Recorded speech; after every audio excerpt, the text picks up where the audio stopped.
Hi friends, இது வந்து lining இல்லாமல் தைக்கிற ப்ளவுஸு 80 பாயிண்ட் தான் இருக்குது. 1 மீட்டர்னா நமக்கு தாராளமாக இருக்கும். 80 பாயிண்ட் இருக்கும்போது நம்ம கொஞ்சம் விட்டு பார்த்து கொஞ்சம் அட்ஜஸ்ட் பண்ணி அந்த மாதிரிலாம் ரொம்ப பார்த்து பார்த்து பண்ணுற மாதிரி இருக்கும். ஃபோல்டில் போட்டிருக்கேன்.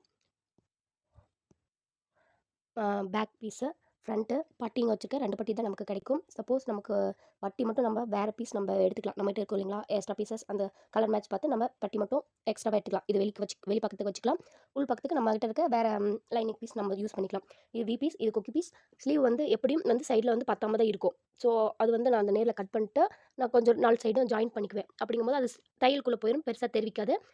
நெக் ஃபினிஷ் பண்ணணும் இல்லைங்களா? ஏன்னா லைனிங் இல்லாமல் தைக்கிற ப்ளவுஸ் பயாஸ் பீஸ் தேவைப்படும். அந்த பயாஸ் பீஸ் இது ஓப்பன் பண்ணால் இதே அளவுக்கு கிடைக்கும். இந்த பீஸ் எல்லாம் நம்ம யூஸ் பண்ணோம்னா நெக் வந்து ஃபினிஷ் பண்ணிக்கலாம். இந்த மாதிரி தான் நான் வந்து ஸ்டிச் பண்ணுவேன், கட்டிங் பண்ணுவேன். உங்களுக்கு வேறு மெத்தட் ஏதாவது தெரிஞ்சால் நீங்களும் எனக்கு சொல்லுங்கள், நானும் தெரிஞ்சுக்கிறேன். ஓகேங்களா? நான் வந்து இது பாடல் தான் ஸ்டிச் பண்ணுவேன். எல்லாமே எனக்கு ஓகே ஆயிரும். ஸ்லீவ் மட்டும் எனக்கு 4 கார்னரும் ஒரு குட்டி ஜாயின் பண்ணுற மாதிரி இருக்கும். ஓகே, நெக்ஸ்ட் டீடைல்ஸ் இந்த மாதிரி இருக்கும். டாடா.